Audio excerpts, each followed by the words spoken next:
Hello, and welcome back to another edition of Carrie's Gardening Channel. Today is August the 30th, 2018, and I want to talk to you today about different types of sedum. And now I don't have the tags for these anymore, and some were given to me, so I'm not sure of the names for these particular varieties. But this is one here. It's more of a low growing type. See over in here, there's some weeds I have to get out of my flower bed. And this is blooming. It gives nice fall color. You can mix this with your mums. And this I would definitely put out in the front of your border. Let's just add some nice fall color. I'm going to show you some other ones here. Hold on a moment. Now this one here is more lower growing type, has a different type of leaves to it. This one blooms earlier in like the summertime. It blooms, I'm trying to think, like early, maybe midsummer, I believe it is. And I have some more other ones back here. So this one here is just starting to bloom. This is a different type of sedum. This is a taller variety. Your pollinators really like the sedum. It'll help draw in the bees and the butterflies, and it'll give you a lot of nice color during the fall. And what will actually happen is your sedum needs to be divided. I believe it's every 3 to 4 years, and you'll know when it needs divided because the plants will actually get that crowded that they're going to start falling over, and you'll have like a big center where there's nothing. You'll just see all of your stems start laying down and falling over. And what you'll want to do is you can do this in the spring, is you'll want to take your shovel, and you can go, like, if you want to divide it in half or if you want to divide it in thirds, just take the shovel right down through the roots and dig out your clump that you want. Fill the ground back in after you get your clumps out that you're dividing out from your main one, and fill the ground back in around the main plant. Take your other ones wherever you're going to be planting them at and just plant them in their hole. You want to give them water. Now sedum can take drier conditions, so you don't want to overwater it, but you do want to water it as it establishes itself. So that's how you divide your sedum. I do have another variety. Let me see if I can find it here real quick. And this one here is another variety of sedum. This one blooms, I think, earlier in the summer. It's a yellow bloom it gets on it. Kind of reminds you of like the pine trees, the way the leaves come out on it. It kind of reminds me of pine tree needles. Now, sedum is what I call one of those tough as nail perennials. It's really great if you want to do like a rock garden. You can put the different sedum in there. It's really drought tolerant. Now, I grow mine in Pennsylvania in zone 5B, and I've had little pieces actually break off of the sedum even over the winter time, and it's rooting in the ground, and it will be cold out. It's just one of those plants that just seems to really be able to keep going. One of the biggest things with this is you don't want to overwater it, and you don't want it sitting in waterlogged soil. So you can put it like in containers if you want to do like some kind of fall container up.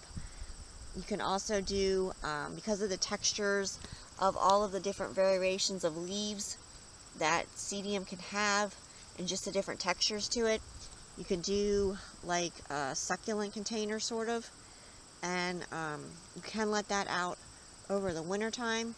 Now your container won't handle the winter that well because it's going to be plastic. It'll probably break from the freezing and thawing of the snow and ice. But it's just a really neat plant. I really like the texture of it. It has a very unique texture to it. And I really like the variation of the different types of leaves and just the different ways that the plants grow.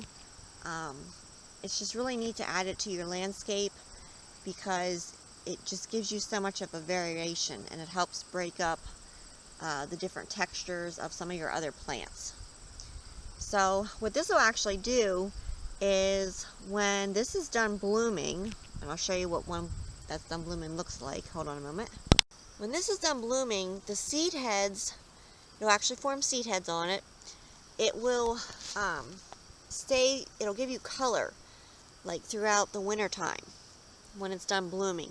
So you can let the seed heads up, or you could take them down. That's completely your choice, however you choose to do that. I think they're kind of neat looking, so I usually let ours up. And sedum is one of those things where it can be invasive. Like this ground cover here has gone the whole way back through, and I just started out with just a little piece of it. So I'm going to be dividing this one here out. It's actually in here with my creeping phlox, and it's kind of taking it over. So I'm going to be thinning this one here out some. And you know, this little pieces just break off of this. They root themselves in the yard or different things, so it can be kind of invasive. The shorter varieties, a little bit more than the bigger varieties, because the shorter varieties, they kind of break off pretty easy because you have them like along the front of the pathway, and they're just more than happy to reseed them or to just root themselves right in wherever they land at. So I've gotten a lot of sedum that way because it's just little pieces break off and it wants to grow, so it's going to grow. And actually, here's a late bloomer on this one here. You can see the colors of it.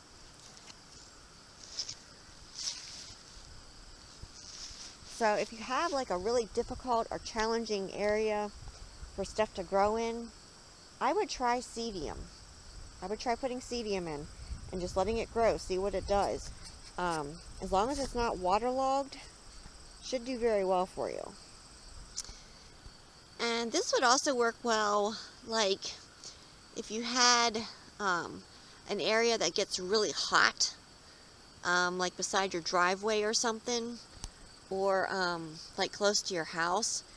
This stuff should really work well for you, the sedum, because it can definitely take the heat, and it's one of those plants that just keeps going, in my opinion. I mean, I have some, it's in a milk jug. I had taken it out, I think it was 2 years ago. I actually took it out because I was trying to thin everything out, and it has survived the winters just in that milk jug with just some soil around it. So I mean, there's no winter protection for that plant at all, but yet it's still going. So it seems to be pretty hardy, in my opinion. So if you like my video, please like, comment, subscribe. If you have any questions, you can leave them below and I'll try and answer them for you. Please don't forget to hit that little notification button. That'll tell you as I put a new video on. Thank you for watching, and I hope you have a nice day. Bye.